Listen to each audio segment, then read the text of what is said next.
السلام عليكم ورحمة الله وبركاته. وعليكم السلام ورحمة الله والعاقبة للمتقين والصلاة والسلام على رسوله محمد وآله وصحبه أجمعين. أما بعد فأعوذ بالله من الشيطان الرجيم ببركة بسم الله الرحمن الرحيم. واعتصموا بحبل الله جميعا ولا تفرقوا. صدق الله العظيم وصدق رسوله النبي الأمين المتين الكريم ونحن على ذلك لمن الشاهدين والشاكرين والحمد لله رب العالمين. اللهم صل على سيدنا شفيعنا حبيبنا كريمنا مولانا محمد معدن الجود والكرم من بين والعلم والحلم والحكام وآله وصحبه وبارك وسلم. صلاة وسلاما عليك رسول الله، صلاة وسلاما عليك حبيب الله. الله رب محمد صلى الله عليه وسلم، نحن عباد محمد صلى الله عليه وسلم. صلاة وسلاما عليك رسول الله، صلاة وسلاما عليك حبيب الله صلى الله تعالى عليه وسلم.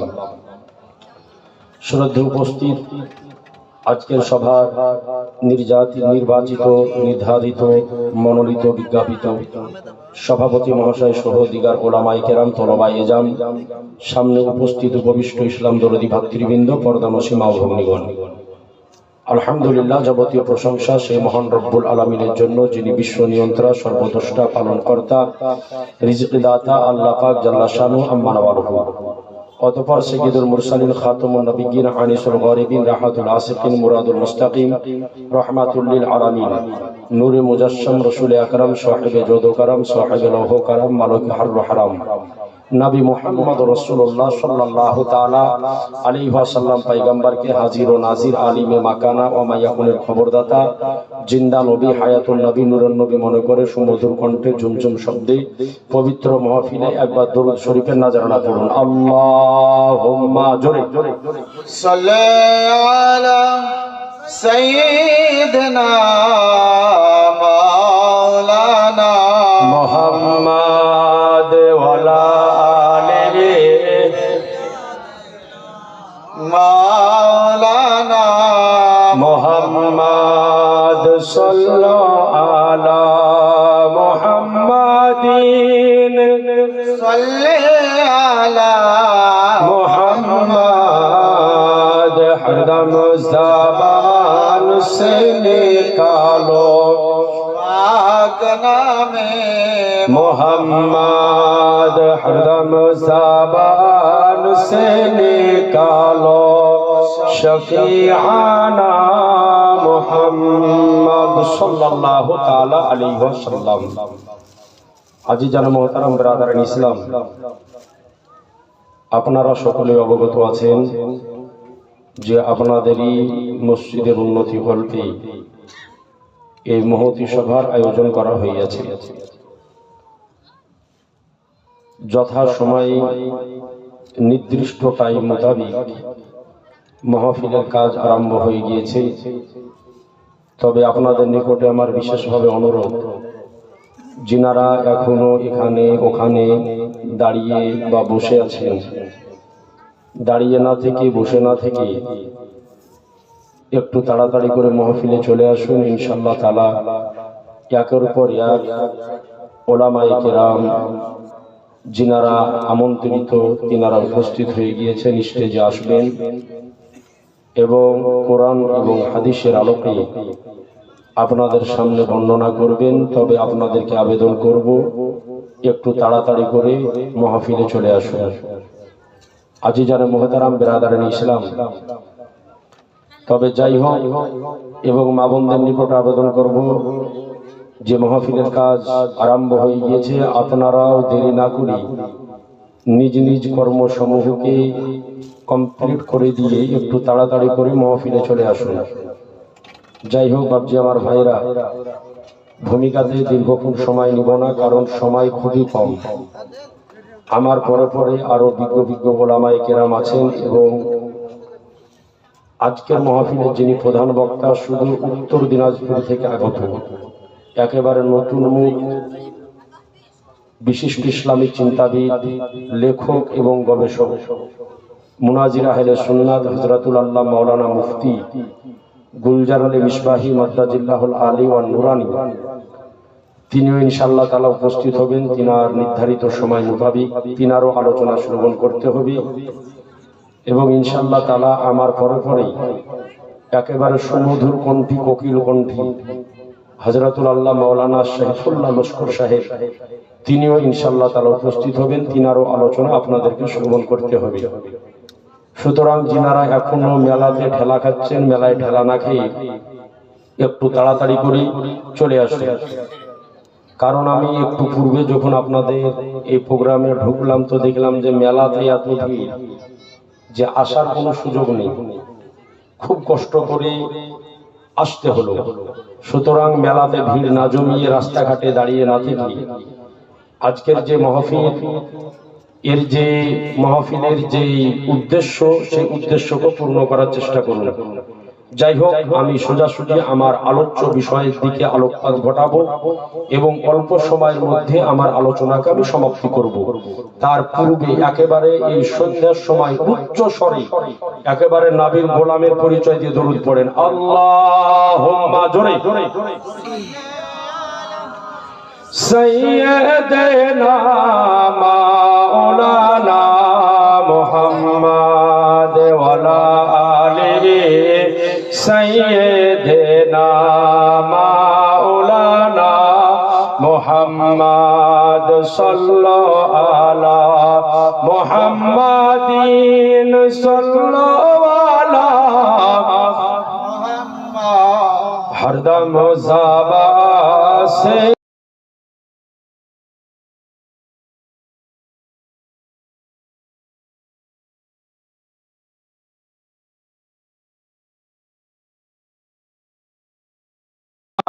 মুহাম্মদ সাল্লাল্লাহু তাআলা আলাইহি ওয়াসাল্লাম। গেটের মুখে যে ভাই গেলা দাঁড়িয়ে আছে, ওই লন্ডা এদিকে খালি ভিতরে, ওই লন্ডা পালাচ্ছি কেন রে? এই ঘটনা গেলা ঘটে আপনার রাত্রি 12টার পরে। রাত্রি 12টার পরে মানুষের উবাদ শোনার মনোযোগ হারিয়ে যায়। তো দেখা যায় যে সামনে 4খান লোক বসে, পেছনে 3খান লোক বসে, মানে 4টে 3টে। তো পেছনে 3টে লোককে যদি বলা যায় যে একটু মুখে সামনে আগিয়ে আসে, তোমার সামনে আগিয়ে আসে না, গেট দিয়ে বাইরে বাড়ি চলে যায়। যখন আবার বসতে হবে, আবার উঠে বাড়ি যেতে কি দরকার? মুফতি সাহেব যখন ফেলে তো উঠে ঘাটা ধরে বাড়ি যায়। তো এখন সন্ধ্যাবেলা ছোড়া গেলা ঘাটা আইনা নাই, মানে রাত্রি 12টায় যেটা ঘটবে ও সন্ধ্যা 7টার সময় ঘটিয়ে দেখিয়ে দিলাম। মানে আগে থেকে আমাকে রেড সিগন্যাল দিল যে সাবধান, আর বেশি ডাকাডাকি করিয়েন না, তো ঘাটা ধরে পালাবো। ভাই একটু ভিতরে চলে আসেন, গেটের মুখে থাকেন না, ভিতরে চলে আসেন, গেটের মুখে থাকবেন না। যদি কাজ থাকে কাজ কমপ্লিট করে দিবেন, আর না হলে গেটের মুখে থাকবেন না, চলে আসবেন। যদি গেটের মুখে মানুষ দাঁড়িয়ে থাকে তো পেছনকার মানুষগুলাতে দেখে তাকিয়ে দেখে বলবে যে ভিতরে বসার লোক নাই, তাই এরা দাঁড়িয়ে আছে। ভিতরে বসার জায়গা নাই, সেই কারণে এরা দাঁড়িয়ে আছে, দাঁড়াবেন না। একেবারে ভিতরে চলে আসেন, নাহলে গেট খালি করে দিয়ে বাড়ির দিকে চলে যান। তো যাই হোক বাপজি আমার ভাইরা, পবিত্র খোদার কালাম কোরআন শরীফ, আল্লাহ রাব্বুল আলামিন ইরশাদ করেন, ওয়াতাসিমু বিহাবলিল্লাহি জামিআন ওয়া লা তাফাররাকু।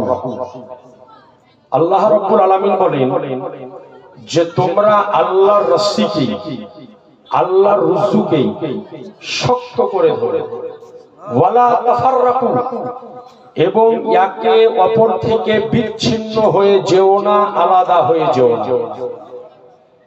তো আল্লাহ রাব্বুল আলামিন বললেন যে তোমরা আল্লাহর যে রস্সি, আল্লাহর যে রুজু, এটাকে একেবারে শক্ত করে ধরো, একে অপর থেকে বিচ্ছিন্ন হও না। অর্থাৎ তোমরা সকলে এক দলে, এক পথে, এক মতে, এক রাস্তায় তোমরা থাকো।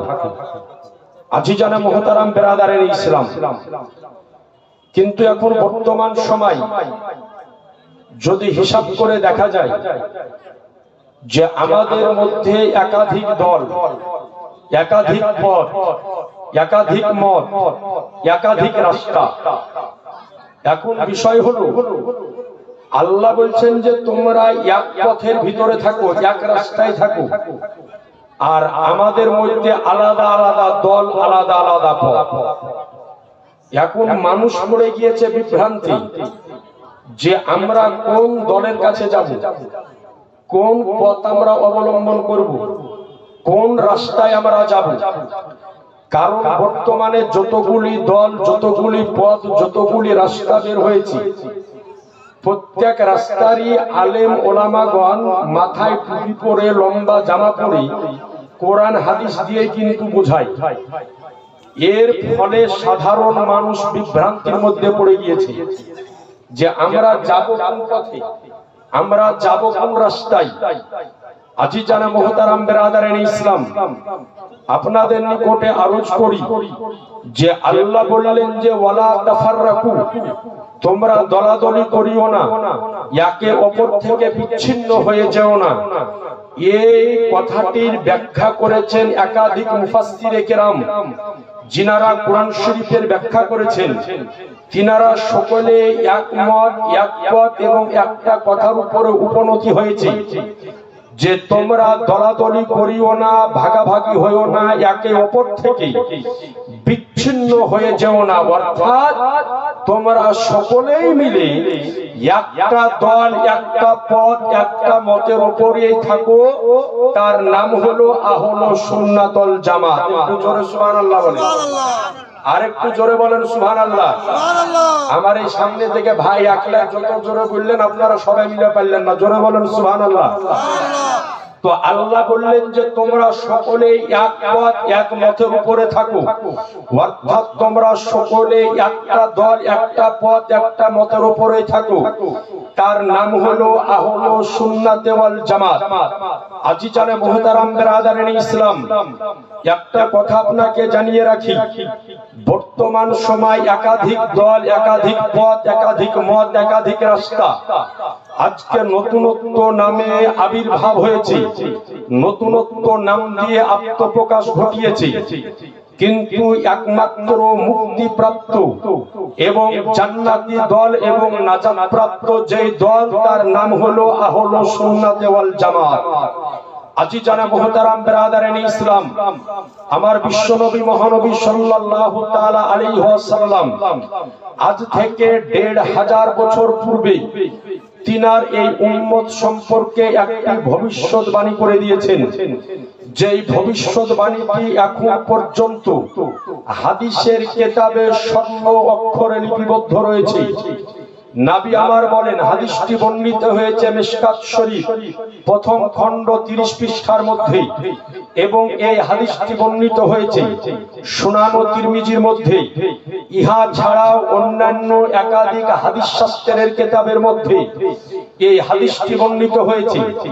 বিশ্বনবী মহানবী সাল্লাল্লাহু তাআলা আলাইহি ওয়াসাল্লাম বলেন যে নিশ্চয় বনি ইসরাইল গোত্রের মধ্যে ৭২টি দলে বিভক্ত হয়েছিল, আর আমার উম্মতের মধ্যে ৭৩টি দলে বিভক্ত হবে। এরপরে নবী আমার বলেন যে কুল্লুহুম ফিন্নার, সবাই যাবে জাহান্নামে, ইল্লা মিল্লাতান ওয়াহিদা, মাত্র একটা দল ব্যতিরেকে। তো নবীজি বললেন যে মাত্র একটা দল ব্যতিরেকে বাকি ৭২ দল যাবে জাহান্নামে। তো সাহাবায়ে কেরাম জিজ্ঞাসা করলেন, ইয়া রাসূলুল্লাহ, যেই দলটি জান্নাতে যাবে, যেই দলটি নাজাত প্রাপ্ত হবে, যেই দলটি মুক্তি প্রাপ্ত হবে, ওই দলটির পেহচান কি হবে, তার আলামত কি হবে?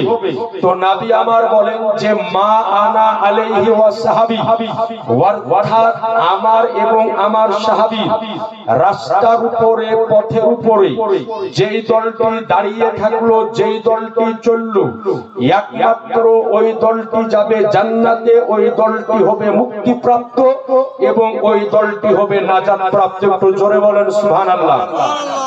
আজিজানে মুহতারাম, তাহলে এই হাদিস শরীফ থেকে একেবারে দিবালোকের ন্যায় স্পষ্ট বোঝা গেল যে নবী বললেন যে ৭৩ দলে বিভক্ত হবে।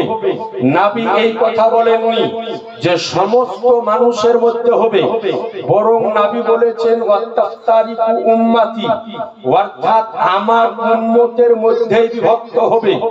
তার মধ্যে ৭২ দলই যাবে জাহান্নামে, মাত্র একটা দল যাবে জান্নাতে। আচ্ছা বলেন, নবীর কথা সত্য না মিথ্যা? জোরে বলতে হবে।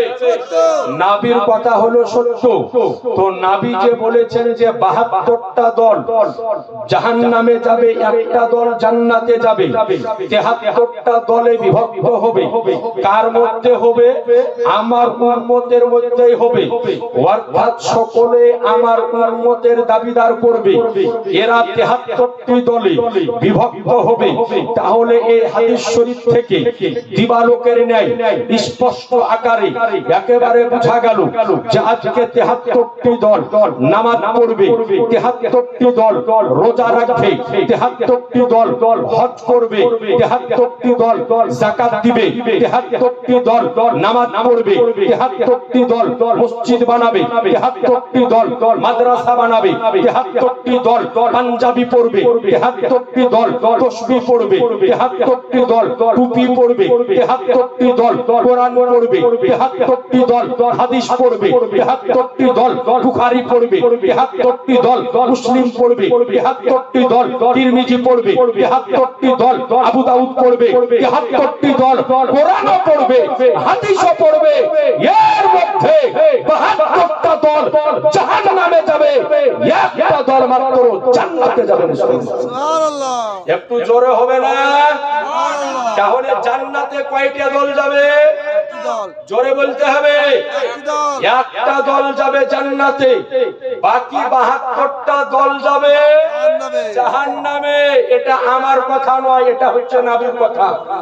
নবীর কথা হলো যে 72টা দল যাবে জাহান্নামে, মাত্র একটা দল যাবে জান্নাতে। এখন কোন দলটা জান্নাতে যাবে? এখন তো দলের অভাব নাই, রাস্তার অভাব নাই, যাবে কোন দলটা জান্নাতে? এবার যতগুলি দল আছে প্রত্যেকটা দলের নিকটে আপনি যান। এর মধ্যে একটা দল আছে যারা নিজেদেরকে বলে দেওবন্দ, আছে না নাই? আছে। আপনি এদের নিকটে যান যে ভাই, নবী বলেছেন যে 73টা দলের মধ্যে 72টা দল যাবে জাহান্নামে, একটা দল যাবে জান্নাতে। ওই দলটাকে তো দেওবন্দ ভাইয়েরা বলবে যে ওই দলটা হলাম আমরা, তুমি আমাদের দিকে চলে আসো। বলবে না? বলবে না? একটু কথা আমার বুঝে নাকি? তো ওরা বলবে যে আমরা হলাম জান্নাতি দল। এরপরে আরেকটা দল আছে যাদেরকে বলা হয় তাবলীগ জামাত, যারা মসজিদে মসজিদে হাড়ি কলসি নিয়ে তাবলীগ করে বেড়ায়, এদেরকে বলা হয় তাবলীগ জামাত। আপনার নিকটে আরজ করি, এই তাবলীগ জামাত যেটা আজকে বর্তমান সময় চলাফেরা করে, মসজিদে যাওয়ার পরে রান্না বান্না করে খায়, এই দলটা আমার নবীর সৃষ্টি দল নাই। আপনাকে চ্যালেঞ্জ সহকারে বলতেছি, বর্তমানে যে তাবলীগ জামাতের দল বেরিয়েছে, এই দলটা যে লোকটা তৈরি করেছে ওর নাম হলো মৌলভী ইলিয়াস কান্ধলভী। এ তৈরি করেছে তাবলীগ জামাত। আজকে আমরাও বলি যে তাবলীগ করতে হবে, তাবলীগ করা হলো ফরজ। তাবলীগ কথার অর্থ হলো প্রচার করা। প্রচার করা কিসের প্রচার করা? কালেমার প্রচার করা, দ্বীনের প্রচার করা, ইসলামের প্রচার করা। এবার আপনারা বলেন যে ইসলামের প্রচার, কলেমার প্রচার মুসলমানের কাছে হবে না হিন্দুর কাছে হবে? জোরে বলেন। হিন্দুর কাছে হবে। আপনাকে কালেমার দাওয়াত যদি দিতে হয় হিন্দুর নিকটে যেতে হবে। আপনাদের এই একটা মসজিদ দেখলাম, এটা একটা মসজিদ, জুমা মসজিদ না বক্তিয়া? জুমা মসজিদ। একটু ভালো করে বুকে হাত দিয়ে বলেন, এই জুমা মসজিদে যে লোকগুলা জুমার দিনে জুমার নামাজ পড়ে, এই লোকগুলা মুসলমান না হিন্দু? জোরে বলেন না, একটু আরেকটু জোরে। এরা হচ্ছে সকলেই মুসলমান। তো এই মসজিদে যারা নামাজ পড়ে এদের নিকটে আমার কালেমার দাওয়াত দিলে হবে না।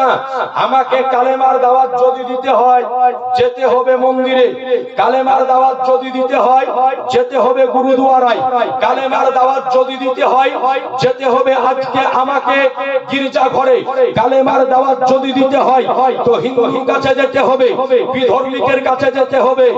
মুসলমানের নিকটে কালেমার দাওয়াত হয় না, মুসলমানের নিকটে কালেমার ইসলামের দাওয়াত হয় না। এক মুসলমানকে কয় আর মুসলমান করে, যারা মুসলমান আছে ওকে আবার কিসের আমি মুসলমান করব? ও তো মুসলমান আগে থেকে আছে। একটা ছেলে আর কয়বার মুসলমানি দেয়? একবার। তো ও তো একবার মুসলমান হয়েছে, ওর তো ইসলাম ধর্মে জন্ম হয়েছে।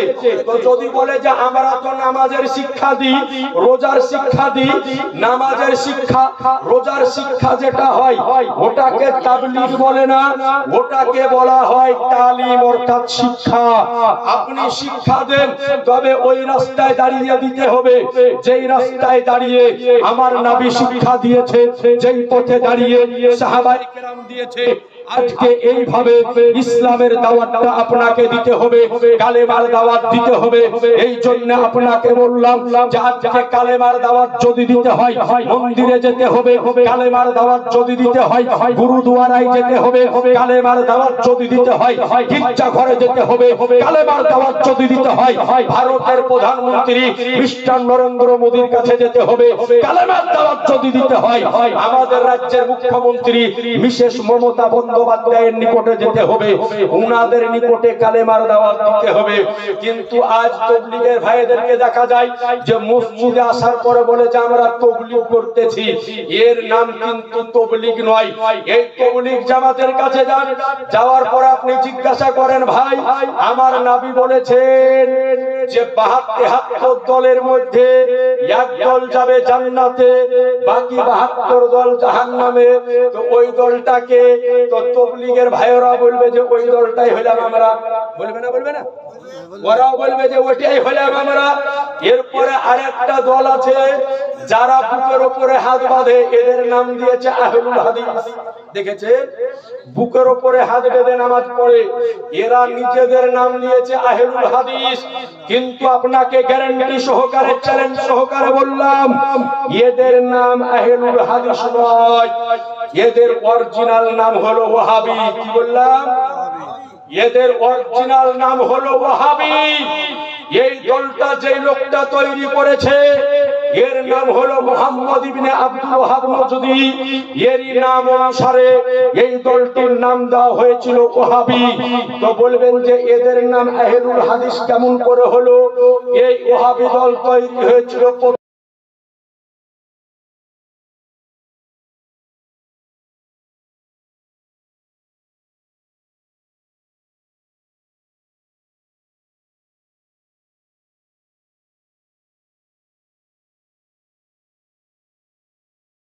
পাকিস্তান ছাড়া কোথাও মাজার নাই, শুধু এই তিন দেশেই মাজার।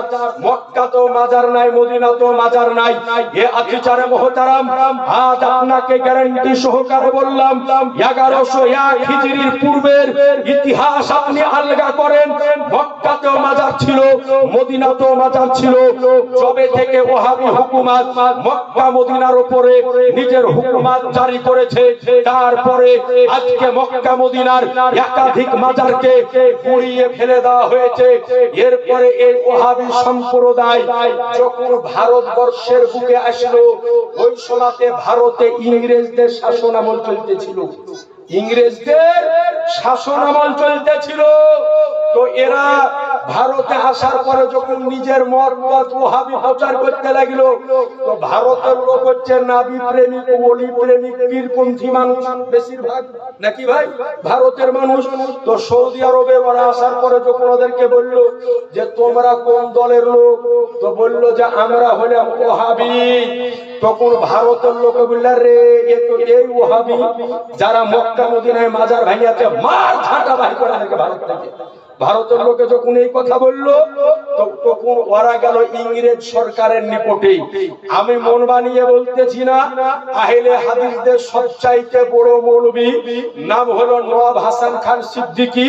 তারই লেখা কিতাব মুরসালে সিদ্দিকী, তার 162 পেজের মধ্যে খান সাহেব এই কথাই লিখেছে যে আমাদের অরিজিনাল নাম ছিল ওয়াহাবি।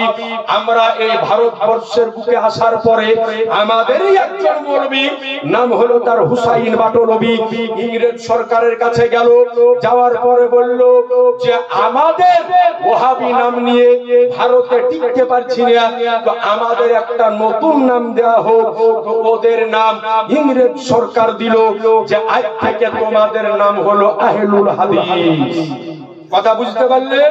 তো আপনাকে বলতে চাই এদের অরিজিনাল নাম হলো ওয়াহাবি। তাদেরই কিতাবে লেখা আছে মুরসালে সিদ্দিকী 162 পেজের মধ্যে তাদের মৌলভী নওয়াব হাসান খান সিদ্দিকী এই কথাই লিখেছে যে আজকে আমাদের ওয়াহাবি নাম থেকে ইংরেজদের নিকট থেকে আহলুল হাদিস নাম ধার করে নেওয়া হয়েছে। কাদেরী কিতাবের মধ্যে এটাই লেখা রয়েছে। তো আপনি এই আহলুল হাদিসদের নিকটে যান, যাওয়ার পরে বলেন যে ভাই নবী বলেছেন একটা দল যাবে জান্নাতে, ওটাকে তো ও বুকের উপর থেকে হাত নামবে, বলবে ওই মালটাই হলাম আমি। বলবে না? বলবে না? ও বলবে ওটাই আমি। আমাদেরকে যদি জিজ্ঞাসা করেন যেই দলটা জান্নাতে যাবে ওই দলটাকে, তো আমরা বলবো যে আমরা। এখন সাধারণ মানুষ চিন্তা করছে যে হ্যাঁ ভাই আমরা যাবো কোন দিকে? সবাই তো বলছে আমরা জান্নাতি। আজ আপনাকে বলতে চাই এই গোবিন্দপুর জুমা মসজিদের উন্নতি কল্পে এই জলসা থেকে বলতে চাই কোন দলটা জান্নাতে যাবে, কোন দলটা নাজাত প্রাপ্ত, কোন দলটা মুক্তি প্রাপ্ত, এটা আমাকে জিজ্ঞাসা করতে হবে না। জিজ্ঞাসা যদি করতে হয় যিনাকে বলা হয় হাফিজুল হাদিস মোল্লা আলী কারি রহমাতুল্লাহ আলাইহি, তিনার লেখা কিতাব আজকে মিশকাতের সারা মিরকাতুল মাফাতি তার প্রথম খণ্ডের 381 পেজের মধ্যে মোল্লা আলী কারি রহমাতুল্লাহ আলাইহি এই হাদিসের ব্যাখ্যা করেছে। তিনি লিখেছে আল ফারকাতু নাজিয়াতু হুম আহলু সুন্নাতে ওয়াল জামাতে, অর্থাৎ নাজাত প্রাপ্ত মুক্তি প্রাপ্ত জান্নাতি যেই দল তারই নাম হলো আহলু সুন্নাতে ওয়াল জামাত। সুবহানাল্লাহ। নারে তাকবীর, নারে তাকবীর, নারে সালাত, নারে সালাত, মাসলাকে আলা হযরত, নারে তাকবীর। এ আকিজানে মুহতারাম, তাহলে আজকে আপনাকে বলতে চাই যে মোল্লা আলী কারি রহমাতুল্লাহ আলাইহি এই হাদিসের ব্যাখ্যা করলেন যে নাজাত প্রাপ্ত মুক্তি প্রাপ্ত যে দল তারই নাম হলো আহলু সুন্নাতে ওয়াল জামাত। তাহলে বলেন মুসলমান, আপনার যদি অবিশ্বাস হয় তো মিশকাতের সারা মিরকাতুল মাফাতি প্রথম খণ্ড যেটা দেওবন্দ থেকে ছেপে আপনি এক্ষুনি স্টেজে হাজির করেন, ইনশাআল্লাহ আপনাকে এক্ষুনি স্টেজে খুলে দেখিয়ে দিতে পারবো। তাহলে বলেন মুসলমান, তাহলে এই জায়গা থেকে বোঝা গেল যে নাজাত প্রাপ্ত মুক্তি প্রাপ্ত যে দল তারই নাম হলো আহলু সুন্নাতে ওয়াল জামাত। জোরে বলেন সুবহানাল্লাহ। আরেকটু জোরে বলেন না সুবহানাল্লাহ। আচ্ছা সুবহানাল্লাহ বলতে ভয় লাগছে কি? ভয় লাগছে? সবে তো মাহফিল শুরু, এখন তো স্টেজ গরমই হয়নি। এখন যদি সুবহানাল্লাহ বলতে তো ভয় লাগে তো কেমন করে হবে? সুবহানাল্লাহ বললে নরেন্দ্র মোদীর পুলিশ ধরবে না। জোরে সুবহানাল্লাহ বলেন তো। আরেকটু জোরে বলেন সুবহানাল্লাহ। এটা আমাদের নিকটে এক বিরাট বড় আফসোস। আপনি মাহফিলে বসিয়ে দেন সুবহানাল্লাহ বলতে বলেন, কলিজা থেকে 14 যোগ পানি বাড়ায়। আবার এই লোক গেলাকে আপনি রাজনীতির মিছিলে দিয়ে দেন, খালি একবার দিয়া দে ওর লুঙ্গিয়ার আন্ডারপ্যান্ট কোন দিকে যাবে খুঁজে পাবেন না। খালি একবার দিয়া দে রাজনীতির মিছিলে বাপ কুদাবে 14 হাত, তো বেটা কুদাবে 28 হাত। আপনি যে রাজনীতির মিছিলে যাবেন যান, আমার আপত্তি নাই। আচ্ছা জোর করে বলেন তো যে রাজনীতির মিছিলে যাওয়ার পরে সেই পার্টির স্লোগান যদি দেন তো আপনার নেকি হবে না? এই জোরে বলেন না। নেকি হবে না, কিন্তু 2 বস্তা চাই যে ফ্রিতে পাবে। যে মিম্বারে যাবে দুখান এই তিরপল মাল গেলা দুখান ফ্রিতে পেয়ে নেবে। বাড়ি গেলে যদি একটু লেখা পড়া হয় তো একটা আইসিডিএস এর খিচুড়ি রান্না চাকরি গেলা পেয়ে নেবে। বা হয়তো যে এখন আবার যোজনার ঘর আসছে তো পেয়ে নেবে। খালি লাগাতে পারলি হবে নাকি বলছেন?